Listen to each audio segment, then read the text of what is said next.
नमस्कार दोस्तों, मैं एडवोकेट यशवंत यादव आपका स्वागत करता हूं लॉ एडवाइज में। आज हम बात करेंगे एक बीएनएस की धारा 316 और 318 जो कि पहले आईपीसी में 420 और 406 की धारा थी। कुछ कंपनियां गलत तरीके से, मनमानी ढंग से, जो कि विधि के विरुद्ध होने के बाद भी माननीय सुप्रीम कोर्ट का जजमेंट है कि वित्तीय लेन देन में क्रिमिनल केस नहीं होता है, उसके बाद भी कहीं कहीं थाने पे एफआईआर दर्ज हो रहा है गलत तरीके से। तो होना नहीं चाहिए, होता भी नहीं है। अगर आपके पास कोई कोर्ट से भी केस नोटिस आती है 316 318 में कलकत्ता से, तो उसको एक मजबूत ड्राफ्ट बना करके आप उसको खारिज भी करा सकते हैं। तो देखिए, ये हमारे यहाँ का जो संविधान है सबसे बड़ा लोकतंत्र है। यहाँ पे जो प्रोसेस है, जो तरीका है, जो संविधान में नियम है, उसके तहत ही चलना पड़ेगा। आपने लोन लिए हैं, डिफॉल्ट कर गए, नहीं दे पा रहे हैं, तो सबसे पहले आपको मैं बता दूं, ये चीज एकदम नोट कर लीजिए। यदि आपने लोन लिया, डिफॉल्ट कर गए, नहीं दे पा रहे हैं, चाहे डिफॉल्ट हो चुके हैं, चाहे डिफॉल्ट हो रहे हैं या डिफॉल्ट होने वाले हैं, किसी भी कंडीशन में कंपनी को एक लीगल प्रायर नोटिस जरिए रजिस्टर्ड डाक एडवोकेट के माध्यम से जरूर भेज दीजिए। इतना काम आप जरूर कर दीजिए। उसके बाद चुपचाप बैठिए, होल्ड करिए। फिर कोई नोटिस आती है, रिकॉल डिमांड, जो भी नोटिस आती है उसका रिप्लाई आप करते जाइए। लेकिन कंपनी को अवगत कराना आपकी रिस्पॉन्सिबिलिटी है, कंपनी को इन्फॉर्म करना आपकी रिस्पॉन्सिबिलिटी है। क्यों? क्योंकि कंपनी आपको लोन दिया, आपकी ईसीएस बाउंस हो रहा है, आपने ईसीएस मैंडेट किया था, आपने प्रॉमिस किया था इस डेट को मैं पे करूंगा, आप नहीं दे पा रहे हैं, तो क्या कंपनी को आपने अवगत कराया? तो आपको रिस्पॉन्सिबिलिटी निभानी है, आपको लीगल प्रायर नोटिस जरिए रजिस्टर्ड डाक एडवोकेट के माध्यम से देना है। अब आ जाते हैं टॉपिक पे। है क्या? पहले बार लोन डिफॉल्ट हुआ, उसके बाद आपका अकाउंट चला जाएगा एनपीए। एनपीए का मतलब क्या होता है? आप लोग कमेंट्स में बताइए सब लोग, एनपीए का फुल फॉर्म क्या होता है? आप एनपीए का मतलब समझ पाते हैं कि नहीं? एनपीए तो पहले कमेंट्स में लिखिए, फिर बात करते हैं कि एनपीए का मतलब क्या होता है। आप लोग लिख लिए? वीडियो रोक करके लिखिए आराम से, एनपीए का मतलब क्या होता है। देखिए, मैं भी चाहता हूं कि आप लोग लिखें, क्योंकि लिख करके जो प्रयास करेंगे, प्रैक्टिस करेंगे, तो आपके दिमाग में सेट रहेगा, ये खोपड़े में सेट हो जाएगा क्या क्या चीज होता है एनपीए का मतलब, इसका मतलब क्या होता है। तो कमेंट्स में मैंने सोचा सब लोग लिख चुके होंगे, चलिए ठीक है। अब आ जाते हैं, एनपीए का मतलब होता है नॉन परफॉर्मिंग एसेट।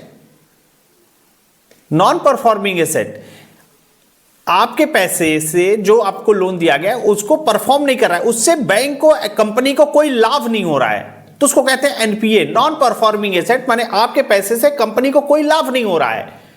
तो ये कितने दिनों के, कितने महीनों के डिस्टेंस पे होता है? तो ये जान लीजिए 92 डेज, 92 डेज के बाद ही जा सकता है एनपीए में। उसके पहले कोई कहता है कि आपकी एक ईएमआई डिफॉल्ट हुई और आपका अकाउंट एनपीए में चला गया और मैं सेटलमेंट की बात कर रहा है, ऐसा तो समझ जाइए फर्जी है। एनपीए के बाद ही कोई कानूनी कार्रवाई होती है, उसके पहले कोई कानूनी कार्रवाई तो हो ही नहीं सकती। तो एनपीए का मतलब होता है नॉन परफॉर्मिंग एसेट, जो कि 92 डेज के बाद आपके अकाउंट को एनपीए में चला जाता है। लेकिन एनपीए में, एनपीए के पहले तो आपने समझ लिया कि कोई कानूनी कार्रवाई नहीं हो सकती है। उसके बाद सेक्शन 25 का नोटिस मैक्सिमम होता है, सेक्शन 25 या एनआई एक्ट का नोटिस का आपको जाए तो। लेकिन ये जाना जाता है, देखा जाता है, क्या ये हर लोन को एनपीए में डालते हैं? अनसिक्योर्ड लोन जो भी है, क्या हर लोन को एनपीए में डालते हैं? तो जवाब है नहीं। सभी लोन को एनपीए में नहीं डालते। सभी लोन को एनपीए में क्यों नहीं डालते? तो इसका भी प्रोसेस होता है। तो क्योंकि देखिए, कोई भी एनपीए में क्यों नहीं डाला जाता है, इसका भी प्रोसेस होता है। देखिए, एनपीए बढ़ेगा, आप समझिए, अगर किसी बैंक, एनबीएफसी कंपनी का अगर एनपीए, नॉन परफॉर्मिंग एसेट, माने जो उनका पैसा है जो नहीं मिल पा रहा है, जो रिकवर नहीं हो पा रहा है, उसका एसेट ज्यादा होगा। सब कंपनियां देखिए शेयर मार्केट में लिस्ट है। अगर एनपीए बढ़ा, अगर एनपीए का रेशियो बढ़ेगा तो शेयर मार्केट में डाउन जाएगा। शेयर मार्केट, क्योंकि किसी भी चीज का एनपीए बढ़ने लगता है तो शेयर मार्केट डाउन हो जाएगा, क्योंकि सब कुछ ऑनलाइन है, सबको पता है किस बैंक का, किस कंपनी का कितना एनपीए बढ़ रहा है। इधर सब, अभी कुछ एक बैंक था लक्ष्मी विलास बैंक, जो कि डूब गया। तो डूबा क्यों? 26% उसका एनपीए था। 26% मतलब 100 लोगों को लोन दिया, 26 लोग ने लोन ही वापस नहीं किया, तो पैसा डूब गया। तो ये प्रोसेस होता है कि आपको 26 लोगों को, 26 लोग ने रिकवरी नहीं कर पाए, तो इसलिए बैंक, आपका लक्ष्मी विलास बैंक डूब गया। तो देखिए, बैंक डूब जाता है तो उसमें सिक्योर्ड जो होता है तो 5 लाख ही तो होता है, जो बीमा होती है 5 लाख की होती है। आपका 10 लाख जमा है, अगर बैंक भाग गई मतलब डूब गई, तो उस कंडीशन में 5 लाख ही सेफ है। 5 लाख तो आपका लॉस हो गया, केवल 5 लाख। आपका 1 लाख है तो 1 ही लाख मिलेगा, ऐसा नहीं 1 लाख है तो भी 5 लाख मिलेगा, ऐसा नहीं है। तो 5 लाख ही इंश्योर्ड होती है। अगर किसी लिए कहा जाता है सभी बैंक को एनपीए में नहीं डालते, क्योंकि एनपीए में अगर ये डालेंगे, सब अमाउंट को एनपीए में ही दिखा देंगे, तो उनका आरडी जो हुआ है, एफडी जो हुआ है, जो बैंक में पैसे रखे हुए हैं, जो कोई भी प्रोसेस कराए हुए हैं या फिर बैंक में जो जमा किए हुए हैं, एफडी कराए, तो उस पैसे को लोग निकालने लगते हैं। और जब तक बैंक खुला है, जब तक बैंक चल रहा है, एनपीए बढ़ रहा है, तो लोग उसमें से पैसे निकालने लगते हैं। तो लोग पैसे निकालने लगेंगे तो वैसे ही उसकी प्रॉब्लम हो जाएगी। इसलिए सभी लोन को एनपीए में नहीं डालते हैं, 90 दिन के बाद भी नहीं डालते हैं, और 9 महीने हो जाते हैं। हर संभव कोशिश, recall notice, demand notice, arbitration, हर संभव प्रयास करने के बाद, हर संभव कोशिश कर लेने के बाद नहीं उन्हें समझ में आ जाता है कि 9 महीने तक अब ये लोन की ईएमआई नहीं पे कर पाया है, उसके बाद उसको डायरेक्ट राइट ऑफ में कर देते हैं। राइट ऑफ मतलब बैंक अपने लेजर से उस लोन के लोन नंबर को, लोन अकाउंट को डिलीट कर देता है, हटा देता है, उसको कहते हैं राइट ऑफ। इसलिए एनपीए में नहीं डालते हैं।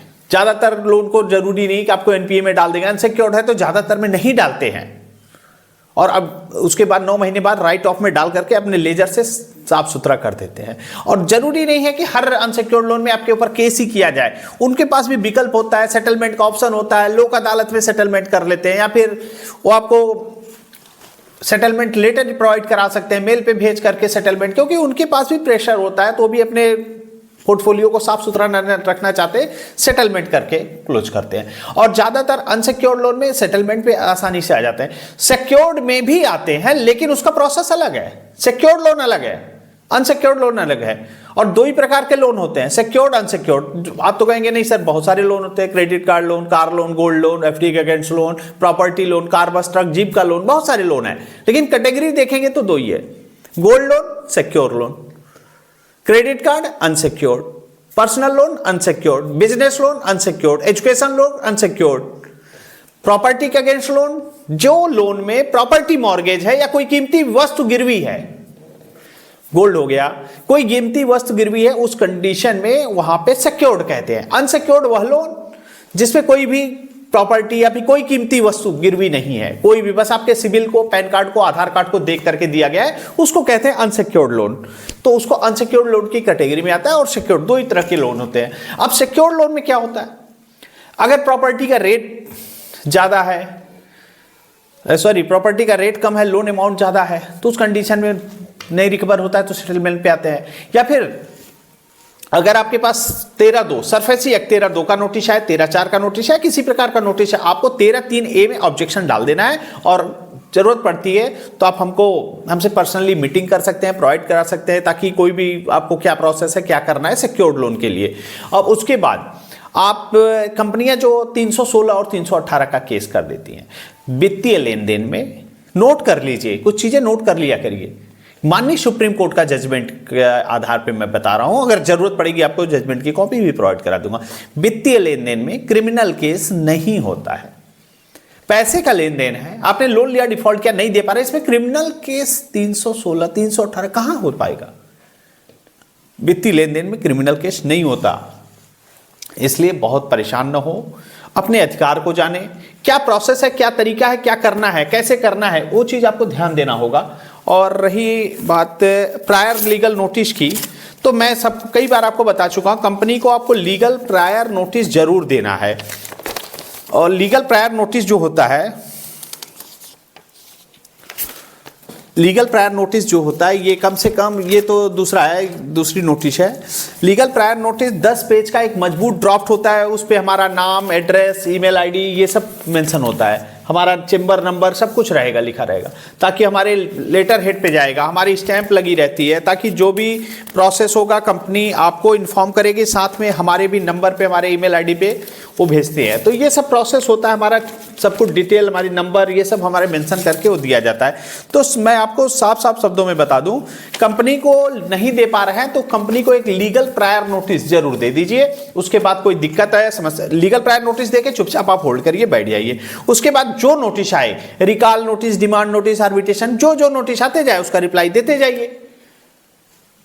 सेटलमेंट एक दिन हो जाता है, एक दिन में नहीं होगा लेकिन एक दिन जरूर हो जाएगा। अनसिक्योर्ड लोन है, परेशान मत होइए। और मन में कोई गलत विचार आ रहे हैं तो विचार को खत्म करिए। और ज्यादा दिक्कत, समस्या, परेशानी हो तो हमारा नंबर, आप हमसे संपर्क कर सकते हैं। मैं अपनी बातों को यही समाप्त करता हूं। जय हिंद, जय भारत, नमस्कार।